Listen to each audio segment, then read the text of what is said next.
The topic of this video is using frequency tables or frequency distributions to organize data. So remember, my definition of statistics: the collection, the organization, the analysis, the interpretation, and the presentation of data. So in this video, we're going to look at that second step, the organization of data. Now, there's many benefits to sorting and organizing data, grouping data, graphing data, namely, to identify patterns or characteristics of that data that we can't see by just looking at the raw numbers of the raw data. It's very difficult to look at a raw data set and gain any sort of knowledge about what's going on with that data, or subtle patterns within that data. You'll see this in my other video where I work through the creation of a frequency distribution based on some data. So we're going to make a distinction here between qualitative or categorical data and quantitative data. And it's not going to be a mutually exclusive distinction. There's going to be some overlap there. There's going to be some methods that we could use with both types of data. So basically, with qualitative data, this should say frequency, not distribution, frequency table. I'll have to change that, frequency table. It's basically the same thing. So we'll talk about a frequency table or relative frequency table. Some books don't even use the word table. Some books call both of them frequency distributions. But basically, what's important here, you see the word frequency over and over. Frequency, the word frequency, the word frequency in statistics means count. So to determine the frequency, you're determining the count of something. Frequency means how many. And so to summarize the data, we're going to use this idea of a frequency chart, frequency distribution, frequency diagram. There's a lot of different ways. The important word here is frequency. There's going to be three types. There's going to be the regular frequency table or distribution. There's going to be the relative, and there's going to be the cumulative. All right, so let's get these important terms down. It's probably a good idea to talk about the word relative. The word relative in the context of statistics means percentage. So from here on out, when you see the word frequency, that means count. When you see the word relative, that means percentage. So a relative frequency means we count and then convert those numbers to percentages. And the third word that's going to come up is cumulative.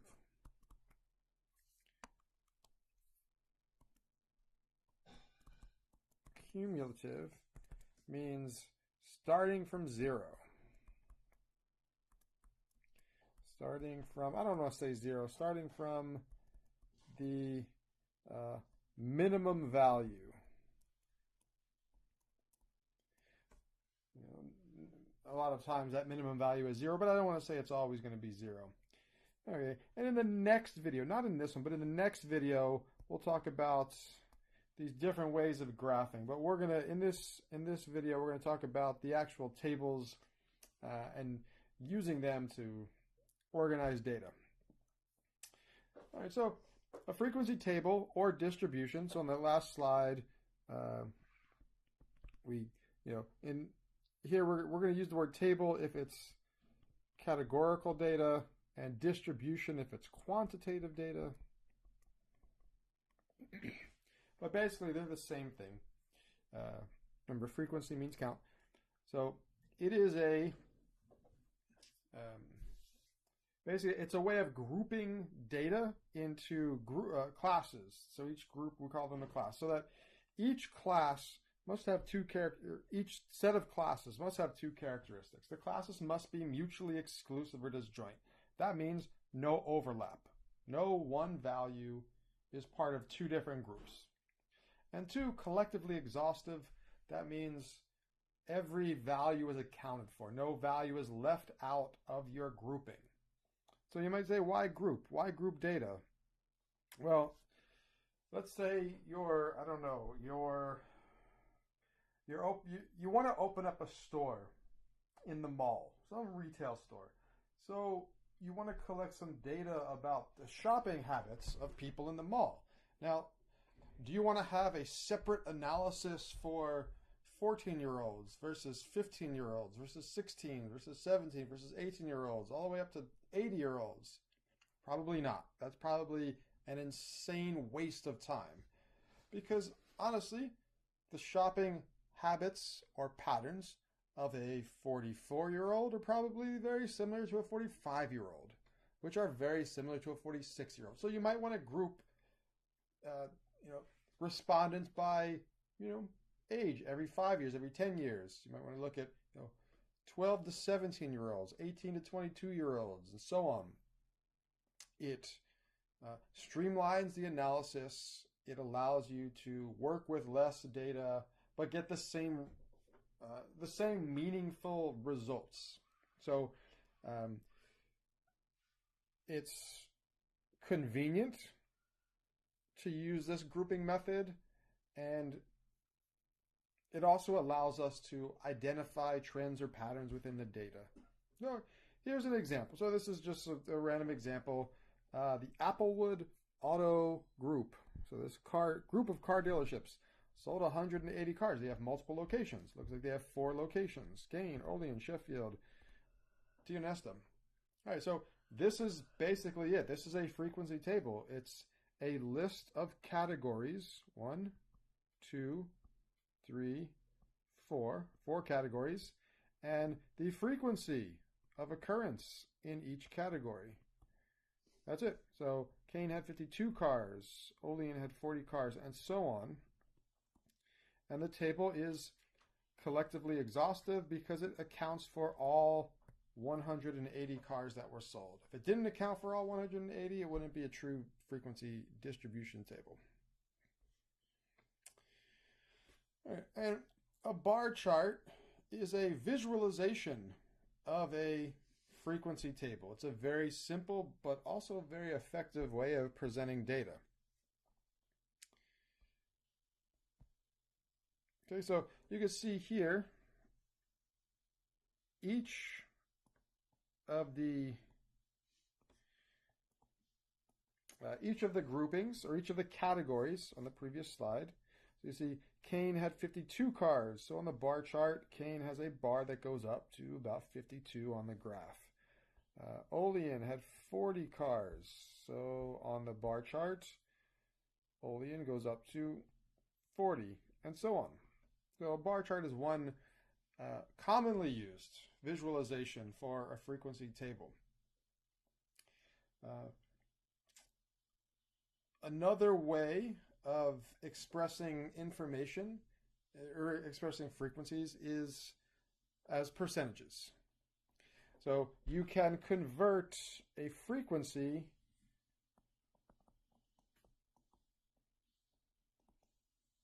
if you want to convert a frequency to a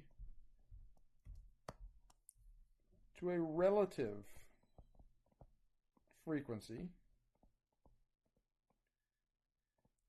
frequency, or percent, you take each frequency.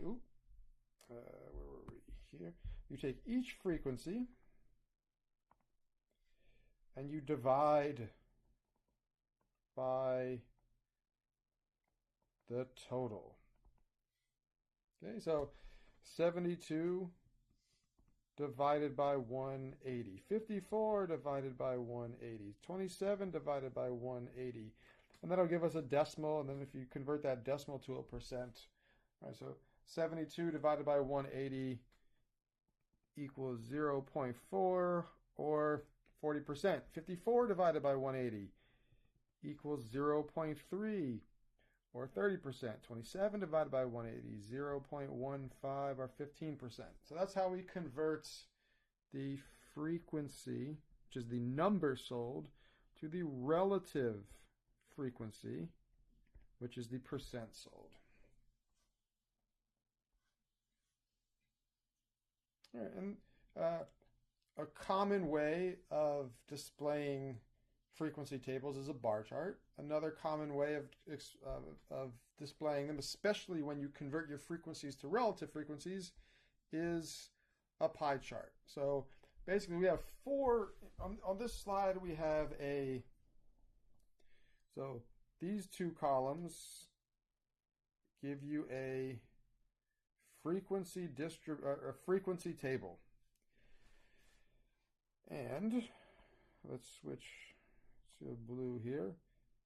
This column and this column together, they give you a relative frequency distribution. You need the categories no matter what, and you could say either 102 respondents said awesome, or you could say 51% of respondents said awesome. Either way, if we're using the relative frequency, the most common way of expressing those percentages is using a pie chart.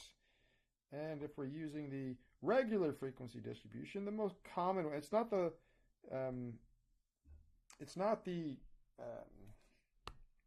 required method. It's just the bar charts and the pie charts. These are two of the most common ways of expressing the data. It's not so important choosing which type of graph to use.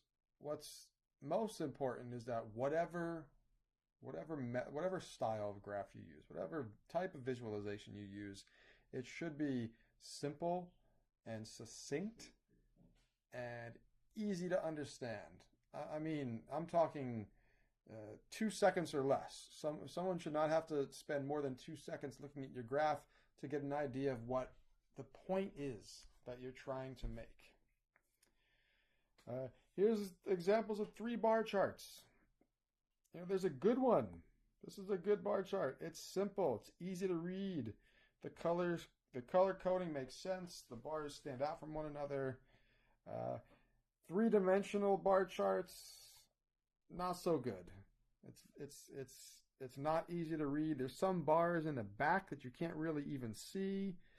This bar chart on the bottom right, not good. So many bars there. You definitely want to use another type of graphic, because there's no way these 2 graphs on the right, there's no way you could look at them for 2 seconds and get, fully understand what's being presented to you. But there's one on the left. I look at it, less than 2 seconds. Yep. Blueberries and apples, most common. Grapes and bananas, least common. Very simple, very easy to read. General rule of thumb: if the program you're using, Excel or whatever it is, if the customization palette has all these different options for fading and 3-dimensional and sparkles and rainbows, general rule of thumb is don't use anything unless it actually makes your graph easier to read. So for example, this is a good pie chart. It's simple. It's easy to read. Down here, the fact that it's split up into, the slices are separated and it's 3-dimensional, the 3-dimensional aspect doesn't add to the simplicity of the graph, nor does slicing it up add to the simplicity. These 2 over here on the right, not good pie charts. Again, way too much information trying to be squeezed in. And you can't even see what's going on. I would need a magnifying glass to see what's going on there. Simple is better. If you're adding detail, if you're adding effects, if you're adding, graphics, the motivation should be one and only one thing: making it easier to read. There is a time and a place for special effects in your graph. For example, these are 2 graphs. This is a bar chart, and this is a pie graph that I took. I took these pictures of the New England Aquarium. I thought they were interesting, and using pictures of penguins for each species to represent height rather than bars. Well, this one makes sense because it was displayed at the penguin exhibit. There were literally penguins running around, swimming around right under this graph, so it made sense. This one, this pie chart, made sense. Instead of being shaded in a solid color, it's a bunch of yellow sharks and a bunch of green sharks. But this also made sense because I took this picture at the shark exhibit. There were literally sharks swimming around right where I took this picture. So this graphic, these special effects, these made sense in the context of how they were presented. So they sort of they draw in the observers so that this adds, the fact that these are penguins and these are sharks in the visualization, it adds to the overall dynamic of the graphs. Okay, so now let's talk about quantitative data. Remember, quantitative data, that's levels 3 and 4, the interval and ratio levels, or numerical data that you can apply actual mathematical operations to. So there's going to be 3, and actually there's going to be 4 if we want to get more specific. We're going to talk about ordered arrays. Ordered arrays are very, very simple. And the frequency distributions, the 2 types we talked about already, there's the regular and there's the relative.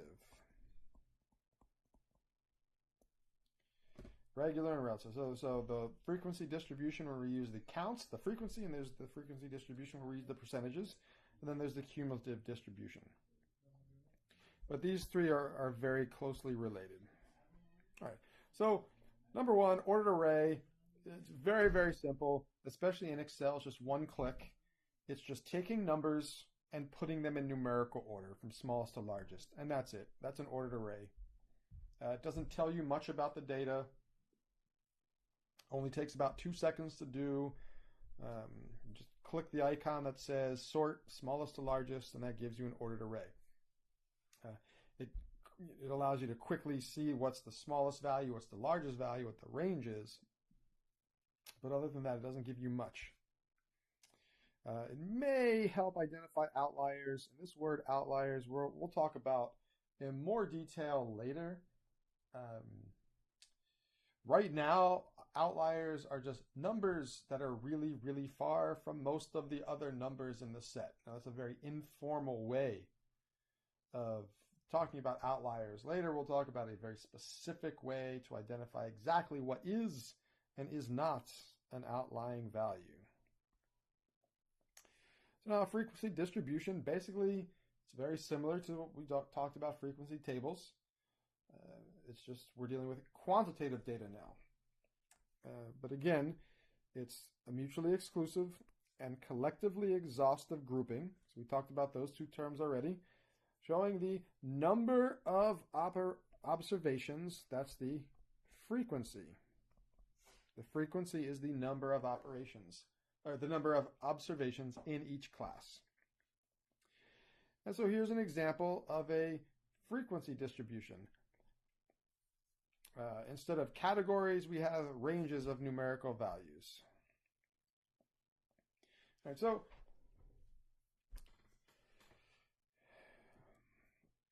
there's no set way that you have to make a frequency distribution. Like if I go back to my other example talking about shopping habits of people in the mall. If you're asking, you just walk around the mall, you start asking people, how often do you come here? How likely are you to buy something when you're here? What percentage of the times that you visit the mall do you actually buy something? How many hours do you spend in the mall? What time of day do you usually come? Do you come on the weekends or the weekdays? You could ask any number of questions.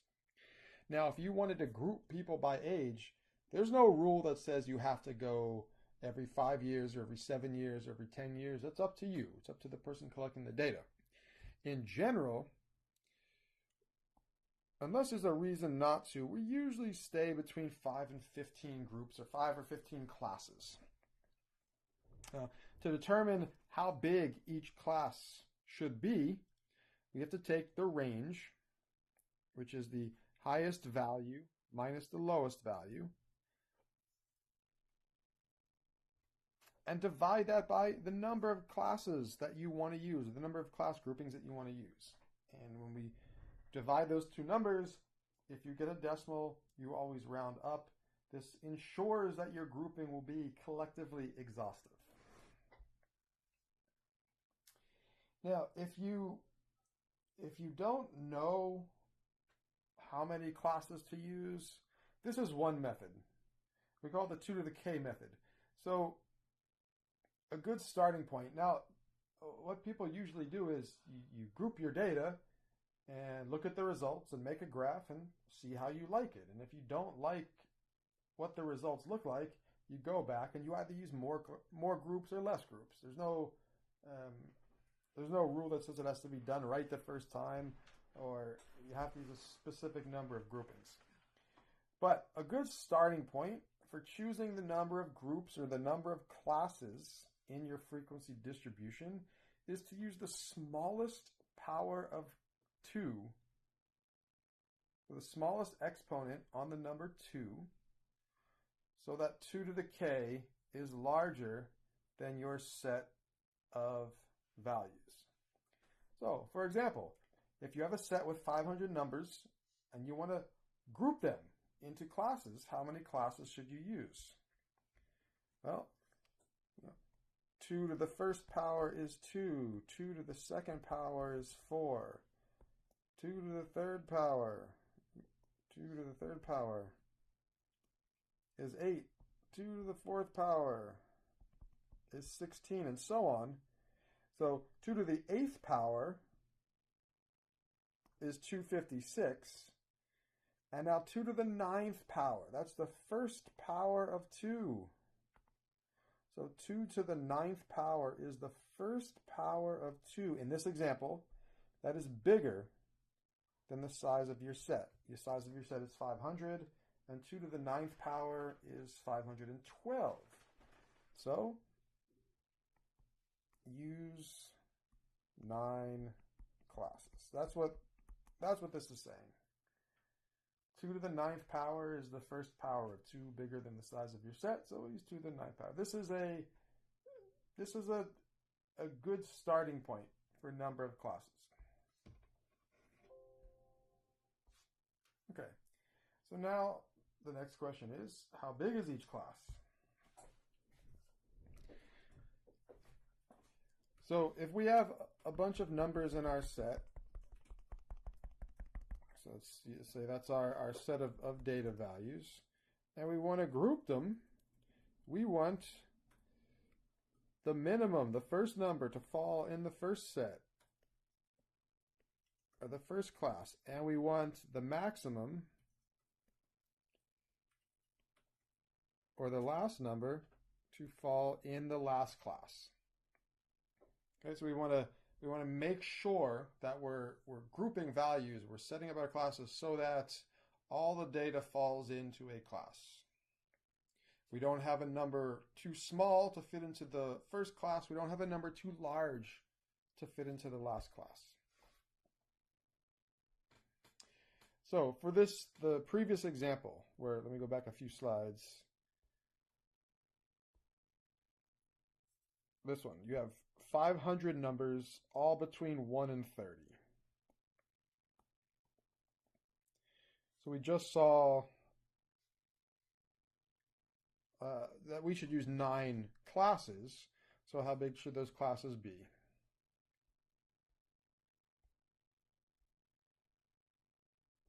All right, so we're told all the numbers are between 1 and 30. So the range is the difference between the smallest and largest. So maximum minus minimum is 29. So the range is 29. So we're going to take the range and divide it by the number of classes. So we're going to take 29 divided by 9. So this is, let's use green here. This is the range. And this is the number of classes. Range divided by number of classes is 3.2, and this was from the last slide, always round up. We're not using normal rounding rules. We're always rounding up. 3.2 becomes 4. So that means the width of each class, or the size of each class, in this case, would be 4.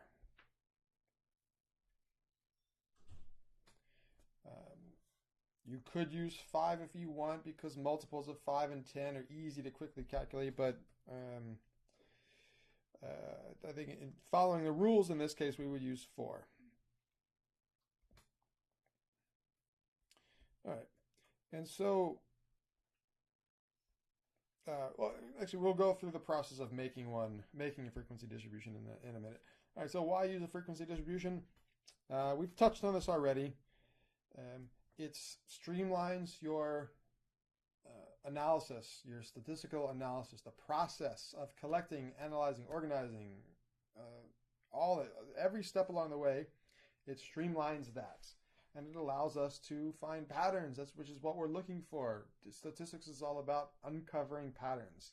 As we talked about this, do the shopping habits of a 23-year-old or 24-year-old, 25-year-old vary? Probably not. So just group them all together and treat them as one age group. So here's one example that you could use. Every 5 years, 10 to 14-year-olds, 15 to 19-year-olds, 20 to 24-year-olds. So as you can see, there's no overlap. So there's no possibility of one person falling into 2 of these categories or 2 of these groupings.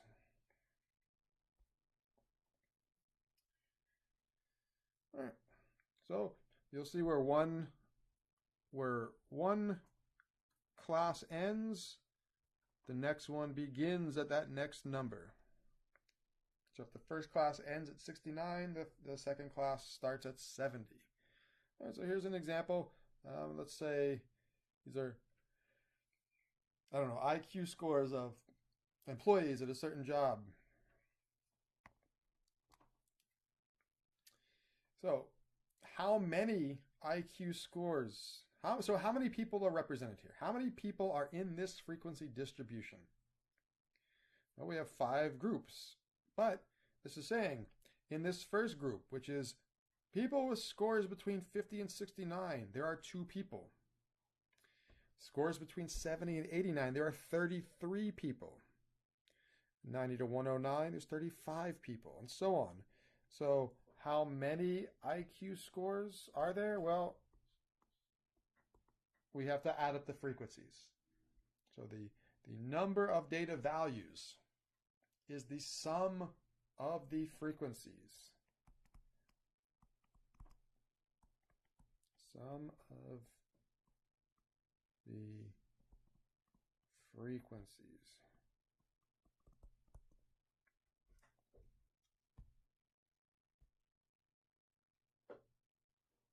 So in this case, 78. And what's the lowest score? Well, who knows? There's no way of knowing. All we know is that the lowest score, since there's 2 people in this range, the lowest score is somewhere between 50 and 69.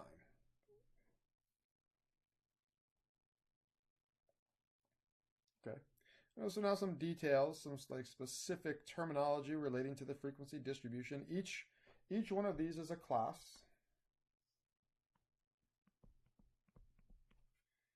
And each class is determined by its lower and upper limits. So the first class has a lower limit of 50 and an upper limit of 69. The second class, lower limit of 70, upper limit of 89, and so on. The class boundaries and the class midpoints. Well, the class midpoints, those are the halfway points. So halfway between 50 and 69, or the average of 50 and 69, however you want to put it, is the number 59.5. And if you look at like a continuous number line, there's a jump between where the first class ends and the second class starts. There are numbers between 69 and 70. So if we're separating these classes by a single value, so if you, maybe let's do it this way. If you look at the number line, okay, if you look at the number line, then this first class goes from 50 to 69. And the second class goes from 70 to 89. So those in green are the class limits. 50 and 69 are the limits of the first class. 70, 89 are the limits of the second class. We could do one more, 90 to 109, the limits of the third class. The class boundaries are individual numbers that separate the classes. So first boundary is 69.5. Second boundary right here, 89.5. Next one, 109.5, and so on. Or below the first class, 49.5. So the boundaries are specific individual numbers that separate classes. They're not part of the classes. The boundaries are outside of the classes. And the class width is the difference between consecutive lower limits.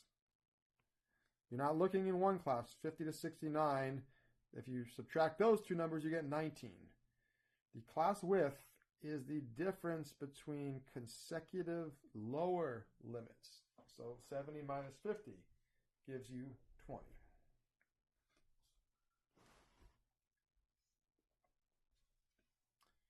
Okay, and so we use frequency distribution. Frequency distributions, it condenses the raw data into a more useful form. It allows for quick interpretation of your data. And it enables us to find patterns within that data or determine the major characteristics of the data set.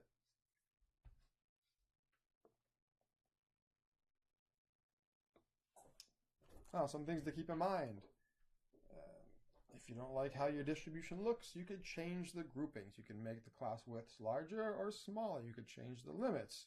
You could change the starting value or the first lower limit. As the size of the data set increases, so as you use more and more data, it becomes less of a big deal to make those slight changes.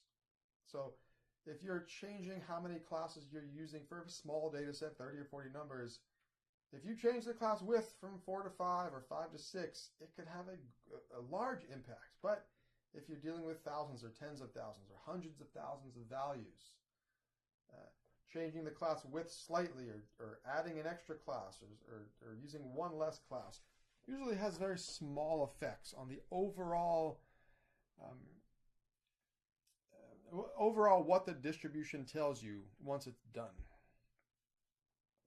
All right, so for example, make a frequency distribution. So here are the record high temperatures for 20 randomly selected days in winter. So winter is 3 months long. So of those 90 or so days, here's 20 of them randomly selected, and these are the record high temperatures. Now, take this raw data and create a frequency distribution. First thing we need is an ordered array. We sort the data. So now we see our minimum value is 12. Our maximum value is 58. So the range is going to be 58 minus 12.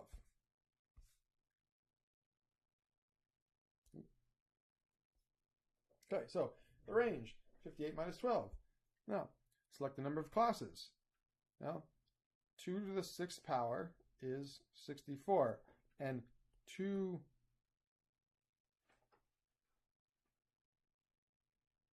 to the 5th power is 32. Actually, you know what? We would probably use 5 classes because this is 20, and 2 to the 4th power is 16. Oh, yeah. This we would actually use 5. The 5 classes would be if we're following the 2 to the k rule, we would use 5 classes. Sorry about that. So let's use 5 classes.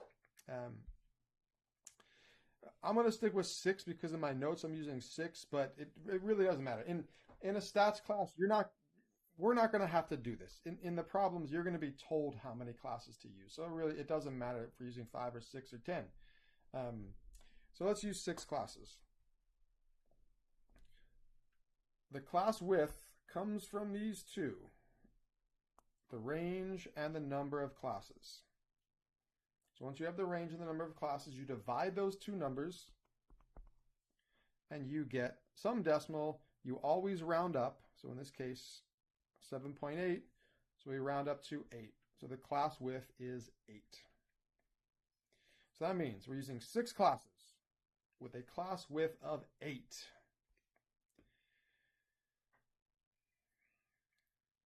So what we basically want to do,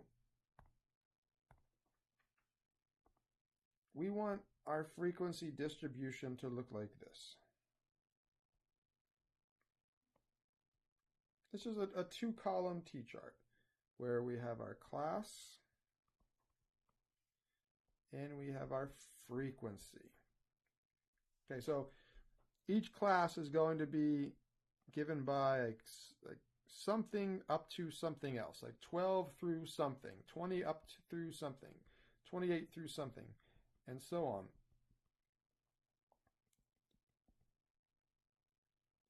So since the class width is 8, remember our definition of class width is the difference between consecutive lower limits. So if our first class starts with the 12, so class 1 starts with 12, then the second class starts 8 numbers more, and the third class starts 8 numbers more, and then 8 numbers more, plus 8, every time plus 8. Okay? And once we have that, if we know the first class starts at 12, and the second class starts at 20, well, if the second class starts at 20, the first class must end at 19. So we could first establish that we're using 6 classes. We could establish our lower limits, then add, subtract 1 from each lower limit to get the previous upper limit. Okay? And then we count the frequencies, the number of values in each class. So the first class, in the range 12 through 19, well, here's all the numbers that are 12 through 19. So the frequency for that first class would be 3, because there's 3 numbers in our set between 12 and 19. The next class, 20 to 27. Well, it looks like there's this many.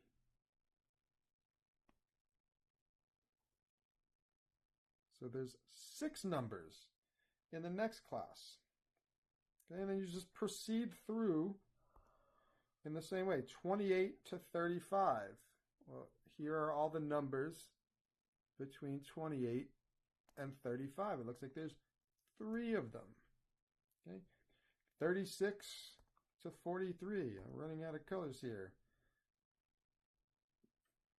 36 through 43.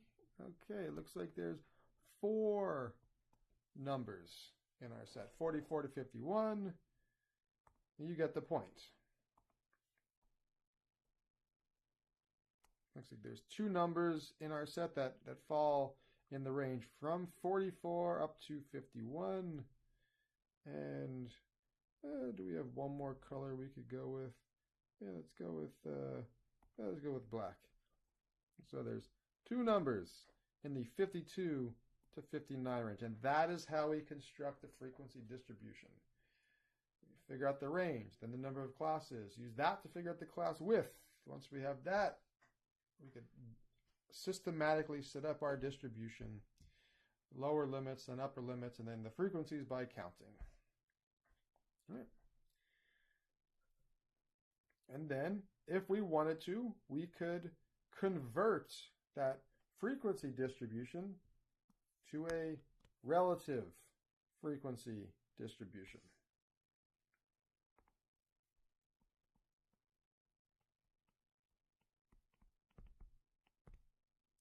A relative frequency distribution. The way we do this is we take each of these values. These are the frequencies. We know there's 20 numbers. So if we take each of these numbers and divide by 20, we get, we convert them to percentages. So 3, our first class has 3 numbers. 3 out of 20. That means 3 divided by 20, which is 0.15. And if we look at the next slide, the first class, 12 to 29, the frequency of 3, if we convert it to 3 out of 20, becomes 0.15. And that's how we convert the standard frequencies to the relative frequencies. And neither one gives you any more or less information than the other one. They both tell you the same things. They're just presenting the information in 2 different ways. 50 cents is half a dollar. 2 different ways of saying the same thing. 0.5 and 1/2. They mean the same things. 2 different ways of saying the same thing. Okay, so that about does it for this set of notes. The next video we'll talk about, well, the next 2 videos, I'll go through one specific example, start to finish in detail, of constructing a frequency distribution on Excel. And then we'll have another much shorter video on the graphs of the frequency distributions, and those are called histograms. Okay, that does it for this set of notes.